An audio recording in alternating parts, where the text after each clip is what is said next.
오늘 마태복음 9장 35절에서 38절 말씀으로 당신은 무엇을 보십니까? 이러한 제목으로 은혜를 나누도록 하겠습니다. 요즘 대중교통을 이용해서 버스나 전철을 타보면은 남녀노소를 막론하고 어린이부터 청소년, 중장년, 노년에까지 모두 한결같이 핸드폰을 보고 있는 모습을 보게 됩니다.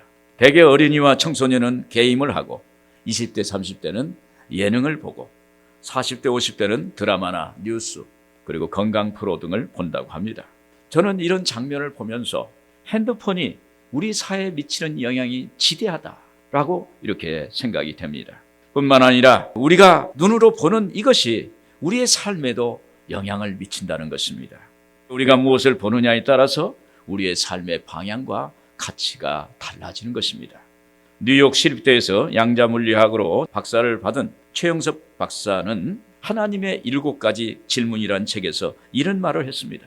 하나님의 비전을 보는 사람은 하나님의 길을 걷고 세상의 것을 보는 사람은 세상의 길을 걷는다. 이처럼 우리가 바라보는 것이 우리의 앞날을 결정한다. 더 나아가 우리가 생각하는 것이 무엇을 바라보는지를 선택하고 우리가 바라보는 것이 우리의 미래를 결정한다. 이렇게 이야기했습니다. 결론적으로 우리의 생각과 마음이 어디에 있느냐, 무엇을 바라보느냐, 우리의 마음과 생각이 어디에 주목하느냐에 따라서 우리의 인생이 결정된다는 얘기입니다. 오늘 본문은 예수님께서 공생의 기간에 모든 도시와 동네를 두루 다니시고 천국 복음을 전파하셨어요. 모든 병자를 고치시고 약한 것들을 고치셨습니다. 그 후 갑자기 자기를 따르던 무리들을 보시고 불쌍히 여기셨다고 기록하고 있습니다. 그리고 목자 없는 양 같다고 말씀하시고 추수할 것이 많으니 추수할 일꾼을 보내달라고 이렇게 청하라고 말씀하고 있습니다. 여러분, 당시 말씀에 나타난 예수님의 시선을 오늘 사는 우리의 시선으로 바꾸어서 묵상하는 시간을 갖도록 하겠습니다. 여러분, 우리는 무엇을 보며 살아야 할까요? 먼저 우리 눈에 무엇이 보이는가가 중요합니다. 35절, 36절 같이 보시면 예수께서 모든 도시와 마을에 두루 다니사 그들의 해당에서 가르치시며 천국 복음을 전파하시며 모든 병과 모든 약한 것을 고치시니라. 무리를 보시고 불쌍히 여기시니, 여기 36절에 예수님은 많은 무리들을 보시고 불쌍히 여기셨다라고 이렇게 말씀하고 있습니다. 35절에 예수님이 천국 복음을 전파하시고 모든 병을 고치시고 약한 것들을 고치시고 연약함을 고치셨다는데 왜 불쌍히 여기셨을까요? 불쌍이라는 말은 개역 한글에 보면 민망히 여기셨다 이렇게 표현하고 있습니다. 민망히 여겼다는 것은 우리의 이 창자가 미어지던 아픈 그러한 통증을 느끼는 동정심을 의미하는 것입니다. 그 당시에 유대인들의 삶의 실상은 참으로 참담했습니다. 로마 제국의 지배를 받고 있어서 많은 재산을 수탈당하고 그리고 압박을 당했습니다. 유대 종교 지도자들은 백성들에게 종교적 명분으로 물질을 뜯어내는 데만 혈안이 되었었습니다. 그러므로 유대 사회가 각종 병자와 소외된 사람들로 가득 찼어요.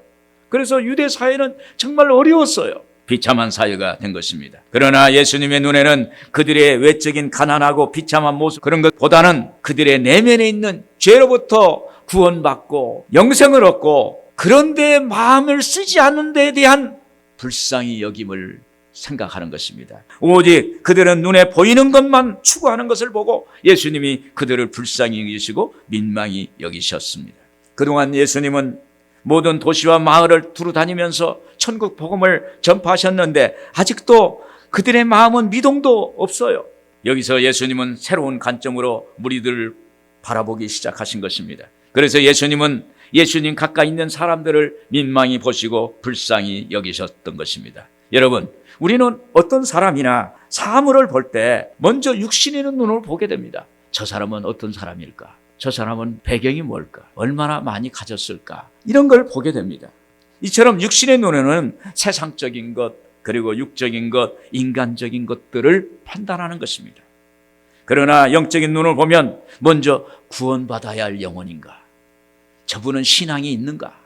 믿음 생활을 하고 있는가? 이렇게 보는 것입니다. 인간의 내면을 보는 것입니다. 그러므로 우리도 세상을 세상적인 눈으로 보지 말고 예수님처럼 영적인 눈으로, 신앙적인 눈으로 바라보는 우리 모두가 되기를 주님의 이름으로 축원을 드립니다. 예레미야 선지자 당시에 강대국인 바벨론에 의해서 이스라엘이 멸망을 당했어요. 포로로 잡혀갔습니다. 이스라엘에게는 희망이 없고 절망뿐이었습니다. 그때 하나님의 선지자 예레미야를 통해서 하나님이 예레미야 선지자에게 환상을 보여주시면서 질문을 하십니다. 예레미야서 1장 11절에 야훼의 말씀이 또 내게 임하니라 이르시되 예레미야야 내가 무엇을 보느냐 하시매 내가 대답하되 살구나무를 보나이다. 여기 살구나무는 이스라엘에서 겨울이 지난 후 모든 나무 중에 제일 먼저 하얀 꽃을 피웁니다. 그래서 살구나무는 절망과 고난의 겨울을 다 이겨낸 희망을 상징합니다. 그래서 살구나무를 이스라엘에게 보여주신 거예요. 희망이 있다는 거예요. 그래서 예레미야 1장 12절에 예수께서 내게 이르시되 네가 잘 보았도다. 하나님은 살구나무를 보여주시면서 이스라엘에게 희망을 보여주신 것입니다. 너에게 희망이 있다. 지금 바벨론의 포로가 잡혀서 억압당하고 구속당하고 고통을 받고 좌절과 절망 가운데 있지만은 살구나무를 보여주시면서 영적인 눈으로 보게 하시면서 희망을 보여주시는 것입니다. 오늘 여러분 우리에게도 하나님이 희망을 보여주시는 줄로 믿습니다. 결국 바사왕 고레스 때에 하나님의 역사로 이스라엘이 70년 만에 고국으로 귀환하는 놀라운 역사가 일어나는 것입니다. 여러분 눈에 무엇가 보입니까? 희망이 보이십니까? 마음의 소망이 보이십니까? 오늘 여러분 마음의 눈으로 봐야 돼요. 그리고 영안의 눈으로 바라보는 은혜가 여러분들의 있기를 주의 이름으로 축원을 드립니다. 창세기 13장에 보면은 아브라함은 갈대아 우르 땅을 떠나서 조카 롯과 함께 가나안을 향해서 갑니다. 그런데 베델과 아이 사이에 이르러 거기에 장막을 쳐서 가축을 길렀습니다. 그런데 거기서 부자가 됐어요. 소가 양이 떼를 이루고 소유가 많아졌다고 그랬습니다. 그런데 거기에 문제가 생긴 거예요. 아브라함의 양치는 목자와 조카 롯의 목자가 같이 다투고 대립하는 거예요. 그걸 본 아브라함이 조카 롯에게 제안을 합니다. 우리가 한 친족인데 나의 목자와 내 목자가 서로 다투게 하지 말자. 그리고 내 앞에 온 땅이 있지 아니하냐. 나를 떠나라. 네가 우하면 나는 좌하고 네가 좌하면 나는 우하리라. 네가 오른편으로 가면 나는 왼편으로 가고 네가 왼편으로 가면 나는 오른편으로 가겠다. 먼저 네가 선택하라. 그러니까 조카 롯이 삼촌에게 양보하지 않고 그냥 기다렸던 듯이 물 좋고 기름진 소돔 땅으로 떠나버리는 거예요. 그런데 양떼가 얼마나 많은지 그냥 막 먼지를 일으키고 떠나는 거예요. 그걸 보고 아브라함이 섭섭하고 마음이 참담했을 거예요. 그의 눈에서 눈물을 흘렸을 때 하나님이 찾아오셔서 그에게 이렇게 말씀하시는 것입니다. 창세기 13장 14절에서 15절에 롯이 아브라함을 떠난 후에 야훼께서 아브라함에게 이르시되 너는 눈을 들어 너희 있는 곳에서 북쪽과 남쪽과 그리고 동쪽과 서쪽을 바라보라. 보이는 땅을 내가 너와 내 자손에게 주리니 영원히 이르리라. 할렐루야. 여기서 보이는 땅, 네가 조카 롯이 티끌을 일으키고 당당하게 기름진 소돔 땅으로 가는데 얼마나 네 마음이 아프나. 그러나 네가 보이는 땅, 네 눈으로 영안으로 보이는 땅, 하나님이 열어주시는 그 보이는 땅, 그걸 바라보라는 거예요. 그 땅을 내게 주리라. 할렐루야. 오늘 여러분이 영안이 열려지기를 바랍니다. 그래서 아브라함이 보이는 땅을 쫓아갔더니 티끌이 얼마나 많아요. 먼지가 얼마나 숫자가 많습니까? 아브라함에게 자손을 그만큼 주시고 또 물질도 그만큼 주셔서 아브라함이 이스라엘의 믿음의 조상이 된 줄로 믿습니다. 오늘 우리는 영안으로 마음의 눈으로 기도해서 내 영이 열려져서 그 영안으로 바라보는 것이 있어야 돼요. 기도하면 보이게 됩니다. 말씀을 보면 보이게 됩니다. 여러분 한번 기도해 보세요. 말씀을 읽어 보세요. 말씀을 암송해 보세요. 그러면 육적인 것이 다 사라지고 영의 것이 보이면서 하나님이 보이고 십자가가 보이고 예수님이 보이고 그러면서 눈에 보이는 것이 달라져요. 하나님의 것이 보일 줄로 믿습니다. 영적인 것이 보여지고 영적인 것이 가치 있고 그것이 더 나의 삶의 보화가 되고 보배라는 것을 깨닫게 되는 것입니다. 이러한 은혜가 있기를 주님의 이름으로 축원을 드립니다. 그리고 우리는 목자의 심정으로 양을 주목해야 하는 것입니다. 36절에 보니까 이는 그들이 목자 없는 양과 같이 고생하며 기진함이라. 표준 성경에 보면 그들은 마치 목자 없는 양과 같이 고생에 지쳐서 기가 죽어 있었기 때문입니다. 여러분, 중동 지방의 목자들은 자기 가축을 얼마나 사랑하는지 모릅니다. 목자는 자기 양을 자기 가족같이 똑같이 사랑해요. 그래서 자기 집안에 양들을 데려다 놓고 같이 거기에서 숙식을 합니다. 그만큼 양을 사랑해요. 왜냐하면 목축으로 살아가는 목자들에게는 가축이 곧 생활의 기반이 되기 때문인 것입니다. 그래서 중동 지방에서는 자기 처소에 양들이 채우고 사나운 짐승이 공격하면 자기 목숨을 걸고 싸워서 지키는 거예요. 늘 가축의 상태를 살펴보고 병이 들었는지 확인하고 거기에 따라서 처방해주고 가축을 잘 가꾸는 것을 보게 되는 것입니다. 양들이 땡볕에 있으면 그늘진 곳으로 인도하고 자기는 그 땡볕에 서서 양들을 보호하는 그러한 일을 하는 것입니다. 그래서 다윗은 하나님과 자신과의 관계를 목자의 양과의 관계로 비유하면서 시편 23편에 이런 고백을 하는 것입니다. 시편 23편 1절 3절에 보면 야훼는 나의 목자시니 내게 부족함이 없으리로다. 그가 나를 푸른 풀밭에 누이시며 쉴만한 물가로 인도하시는도다. 내 영혼을 소상시키시고 자기 이름을 위하여 의의 길로 인도하시는도다. 우리 주님은 오늘 우리의 목자가 되셔서 우리를 보살피시고 우리를 보호해 주시고 우리를 인도하시는 주님이시라는 것입니다. 여러분, 하나님은 언제나 이런 목자의 눈으로 우리를 보세요. 예수님은 오늘 우리가 아프고 고통당하고 좌절과 절망에 있으면 마치 우리 창자가 아프듯이 안타까움과 그러한 간절함으로 동정심을 갖고 있다는 것입니다. 요한복음 10장 11절에 그랬습니다. 나는 선한 목자라 선한 목자는 양들을 위하여 목숨을 버리거니와. 시편 120편 4절 6절에 보면 이스라엘을 지키는 이는 졸지도 아니하시고 주무시도 아니하시리로다.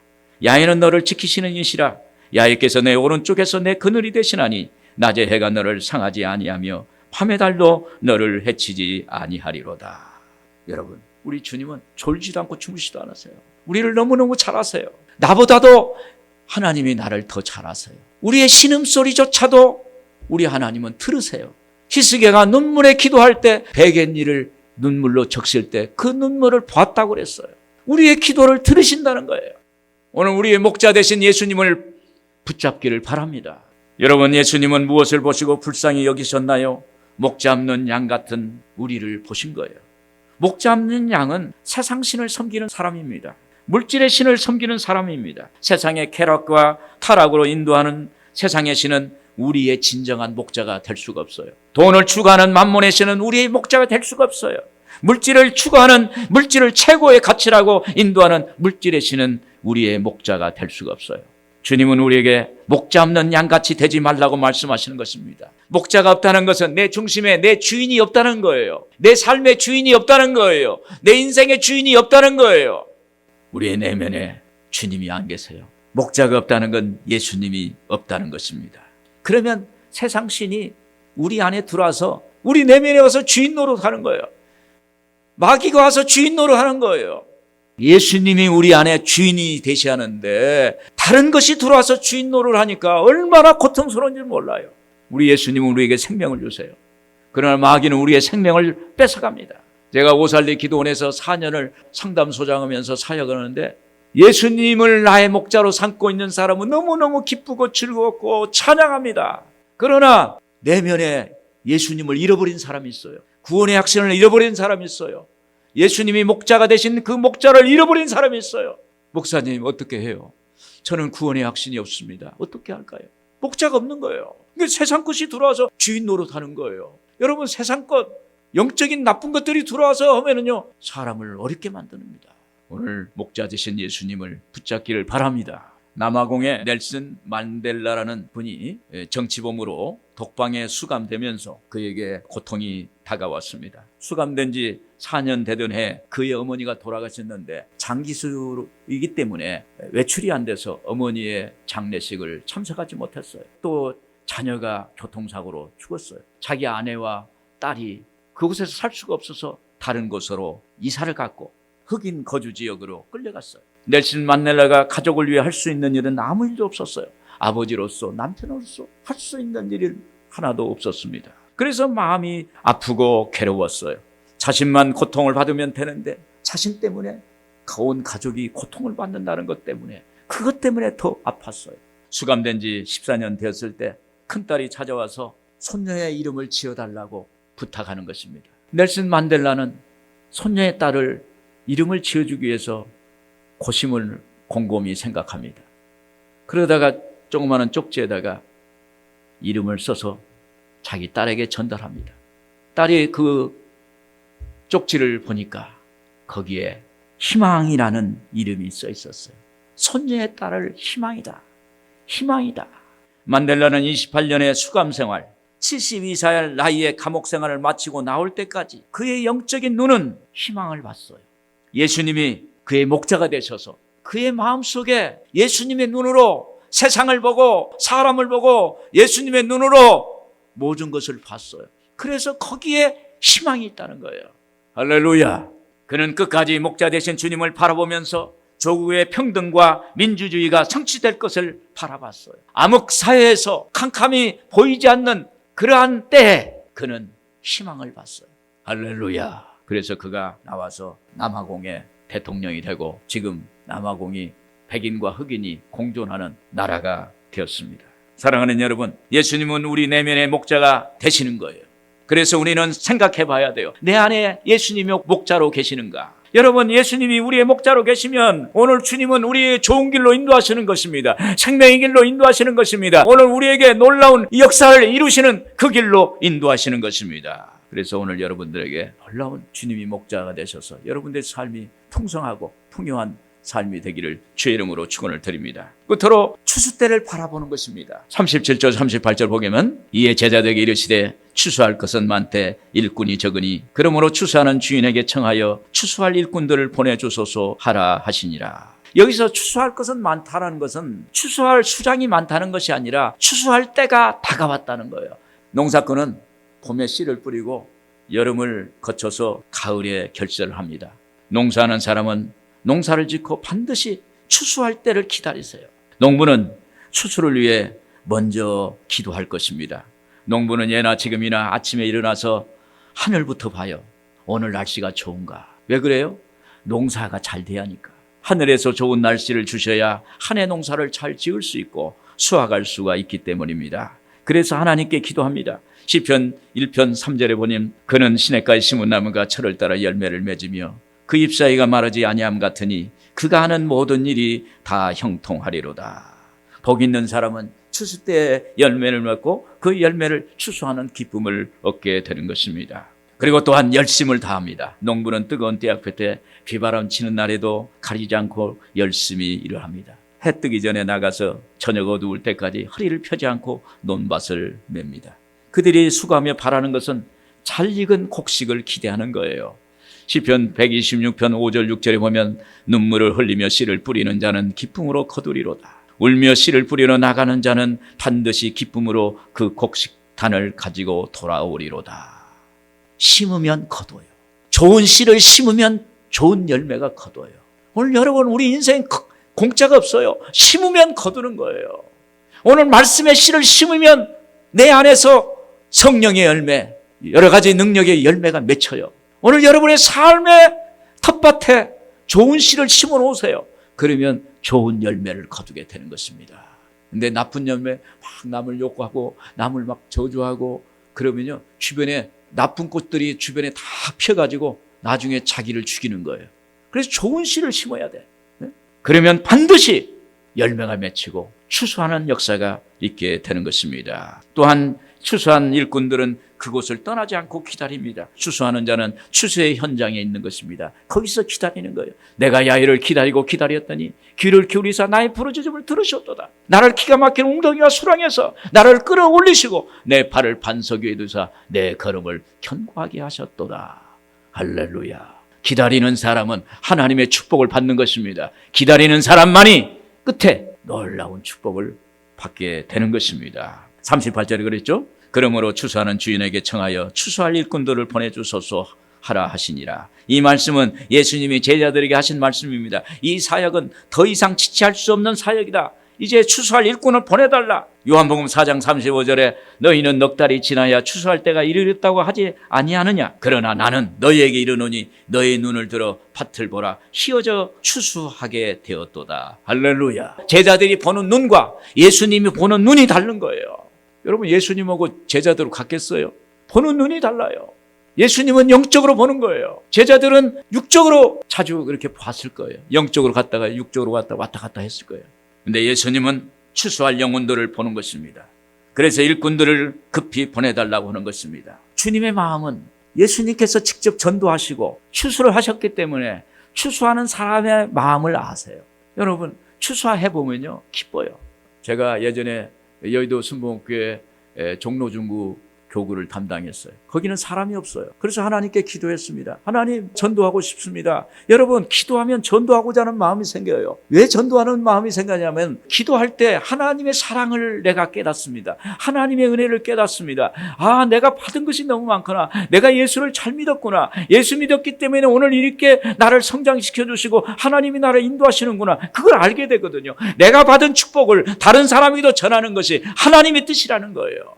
나만 하나님을 알고 나만 귀한 것을 알고 있는 것이 아닙니다. 내가 받은 것이 크다면, 내가 받은 것이 의미가 있다면, 내가 받은 것이 귀하다면 내 마음에서 우러나와서 전하는 거예요. 예수님을 전하는 것입니다. 하나님의 사랑을 전하는 것입니다. 하나님께 기도했어요. 하나님, 제가 전도하고 싶습니다. 영혼을 구원하고 싶습니다. 차 속에서 이제 하루 일과를 끝내고 제가 제 차에서 기도하는데 갑자기 제 안에 제 눈이 열리면서 예수님의 옷자락이 저에게 손에 딱 잡히는 거예요. 예수님 옷자락의 그 질감이 그냥 제 손에 느껴지는 거예요. 그래서 그때 제가 예수님을 만난 거예요. 여러분, 눈물을 흘리려고 흘리는 게 아니에요. 주님을 만나면 눈물을 흘려요. 눈물이 나와.